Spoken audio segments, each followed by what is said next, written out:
दोस्तों welcome back to my channel. तो आज हम लोग पढ़ने वाले हैं हम लोग पढ़ रहे थे निर्देशांक ज्यामिति। क्या पढ़ रहे थे? निर्देशांक ज्यामिति, जिसमें कि 7.2 का लगभग कुछ क्वेश्चन हो गया था, इंपॉर्टेंट क्वेश्चन। तो आज त्रिभुज का क्षेत्रफल, यानी अगर निर्देशांक बिंदु से निर्देशांक ज्यामिति में लोग त्रिभुज का क्षेत्रफल निकालने सीखेंगे।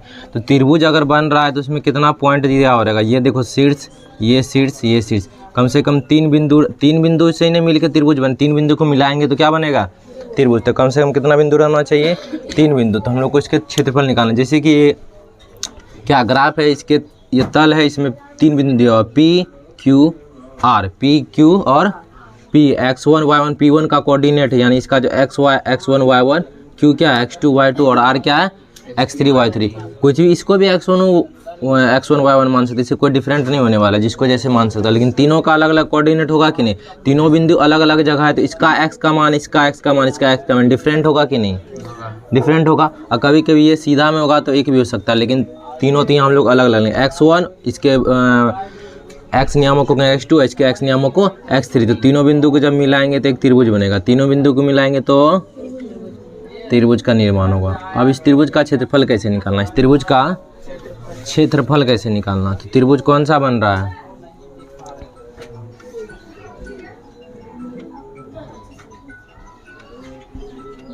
तीन बिंदुओं, तो यहाँ तीन बिंदु है, तीन बिंदुओं P x1 y1 Q x2 y2 तथा R x3 y3 से बनने वाले त्रिभुज PQR का क्षेत्रफल ज्ञात करना। तो देखो त्रिभुज है, क्षेत्रफल ज्ञात करना। क्या ज्ञात करना है? इसका क्षेत्रफल ज्ञात करना है। तो इसका क्षेत्रफल का फॉर्मूला होता है त्रिभुज PQR का क्षेत्रफल बराबर 1/2 into x1 x2 minus y2 minus y3 plus यहाँ x2 y3 minus y1 plus x3 y1 minus y2। ये होता है त्रिभुज का क्षेत्रफल का फॉर्मूला। त्रिभुज के क्षेत्रफल का, त्रिभुज PQR के क्षेत्रफल का फार्मूला ये होता है। क्या होता है? ध्यान से देखो, 1/2 x1, देखो सब में x बाहर में है ना, x1 एक बार x1, एक बार x2, एक बार x3। उसके बाद है y2 minus y3, y2 minus y3। उसके बाद है y3 माइनस y1। इसके बाद y1 माइनस y2। देखो इसका तरीका याद करने का बहुत सारा। देखो यहाँ 2 है 3, तो इससे क्या बन गया? 23 बना। यहाँ 3 1 क्या 31, इधर क्या 1 2 12, 23 31 12। ऐसे भी नहीं तो यहाँ लिख दो 1 2 3। क्या लिख दो? x1 y1 x1 y1 y2 y3 है ना। तो फर्स्ट में लेना ये दोनों को। अब ध्यान से देखो कैसे होता है। यहाँ पे जब x1 ले रहे हैं ना तो उसका y वाला छोड़ देंगे, y1 वाला क्या करेंगे? x1 ले रहे हैं तो y1 वाला छोड़ देंगे, तो क्या बच गया? सीधा सीधी 23 हुआ। तो यानी y2 माइनस y3 है ना, y2 माइनस y3। अब अगला में लेंगे x2 लेंगे तो y2 वाला छोड़ देंगे, x2 लेंगे तो y2 वाला लें। ये ऐसे अगर सीधा लिखेंगे ना तो यहाँ माइनस दे देंगे। दो तरीका से फॉर्मूला हो सकता है। देखो अगर सीधा सीधी ले रहे तो सेकंड वाला में माइनस, पहला प्लस माइनस फिर प्लस। लेकिन अगर इसको हम पलट दे, क्या कर दे, इधर फिर y1 लिख दे। क्या लिख दे? जिस प्रकार हम लोग उसका फार्मूला निकाल लेते, क्या नाम था वो, दो चर वाले रैखिक समीकरण युग में। तो एक बार फिर से लिख रहे थे ना x1 को इधर, तो उसी प्रकार y1 को फिर लिख देंगे।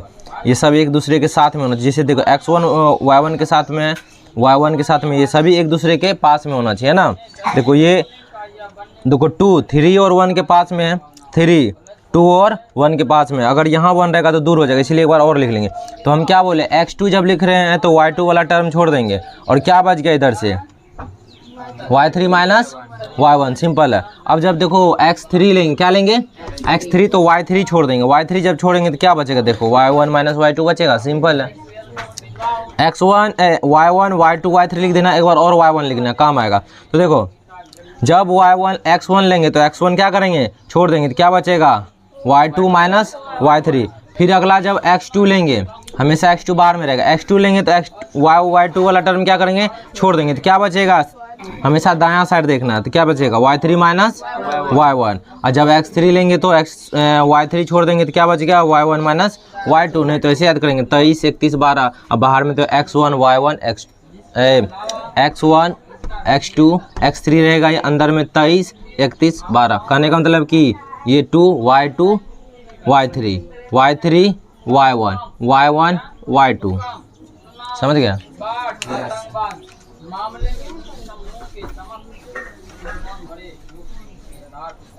तो ये क्या हो गया, त्रिभुज के क्षेत्रफल निकालने का फॉर्मूला। तो इसको उतारो, इसका प्रूफ भी है, प्रूफ दूसरे क्लास में देख लेंगे। तो ये उतारो इसका त्रिभुज का क्षेत्रफल का फॉर्मूला।